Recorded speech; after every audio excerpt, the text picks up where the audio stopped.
Hey guys, Big B here. So I wanted to get on and talk about some buck knives. So this is probably 95% of my buck collection. I got some fixed blades and stuff like that, but for the most part, this is all my buck knives right here. This right here is the 301, and I found this one on eBay, and I believe this one is from 71, and I think it was made by Schrade back in the day. You got Buck, made in the USA, 301 on the back. And yeah, when I bought this on eBay, the tip on it was broken off about that much. So I put it on my belt grinder, gave it a new tip, gave it a nice edge, and cleaned it up. And it's a great little knife now. So sharpened all the blades on it. Whoever owned this tried to engrave their name or something, or their initials on it at one point, but yeah, I've carried this quite a few times, and I love it. And, I kind of have that pride thing with it now because I restored it and gave it a new life. So, whoops. But yeah, I really like this one. It's got the hammer, buck. I think that's a buck 105, and the nail. So back in the day, they used to drive the knife through a nail to prove how tough their knives were. So I think that's a really cool shield. This one has the same shield. I found this one at an antique store, and they had it marked as a 1972, but it's not. I think it's from 92.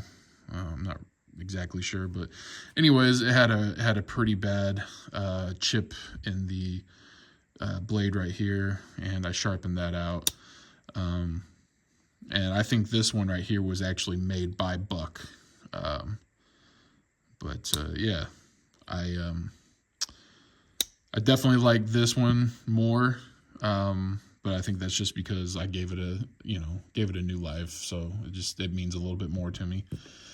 Next up, we got the Buck 55, which I didn't even know existed until a couple of months ago. And they call it the 55 because it's half of a 110. So half of 110 is 55.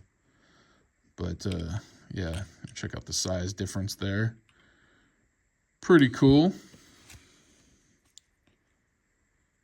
Got my dad one as well. So nice little blade. While I have it in my hand, this knife right here actually belonged to Frank Gambale. He was a pretty famous base jumper, and there's a really cool article about how he died. I'll give you the short version. He was base jumping in Yosemite National Park off of I believe it's El Capitan is the name of the peak that he jumped from.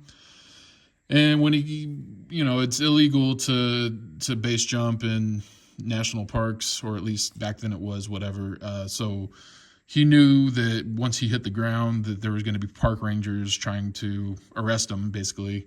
And so when he landed, he ran, and I don't know if he jumped into the river there or if he was just trying to cross it.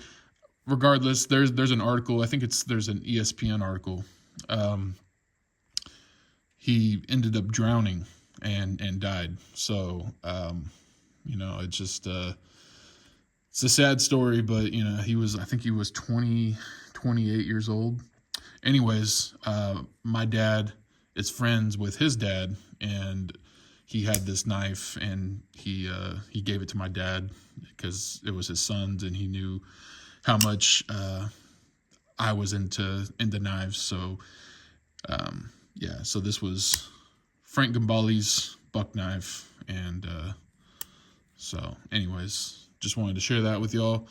Go check out the article. It's pretty interesting to hear how everything went down. So go back here.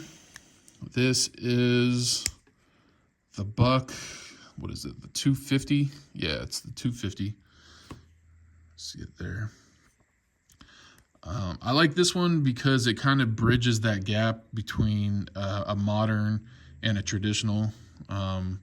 It's a slip joint, doesn't have a half stop, but it's got black micarta, and it's got the nice lanyard hole right there on the back. It's got the long pull. Nice knife. I've actually carried this one quite a bit, and yeah, I really dig it. So give you guys a look at the spring there. No gaps. It's got I think it's 154 cm. Yeah, 154 cm with the Boss heat treat. Cool knife. And then this one is my Buck 110 with Stag. And this one is from, I think, 81 to 86.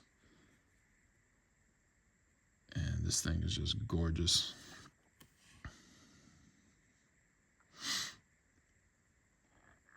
Came with a leather sheath, but I wanted to be able to carry it in my pocket. So I got this one right here made. I can't remember exactly who the maker is, but they're an Etsy seller, and they're from Canada. So I'm sure if you got on Etsy and put in Buck 110 sheath, front pocket sheath, you'd probably be able to find them pretty easily. But I got to choose the colors, so I went with the black threads and the red threads and the black leather, and it carries very well in the pocket. So really like that. And that's it for all my folding buck knives. Just wanted to get on really quick and show those to you guys. So yeah, I'm gonna go ahead and end this one at 7 minutes and 53 seconds. So anyways, I'm gonna get out of here, and as always, I thank you guys for stopping by, and remember, live life on the edge. Take it easy, guys.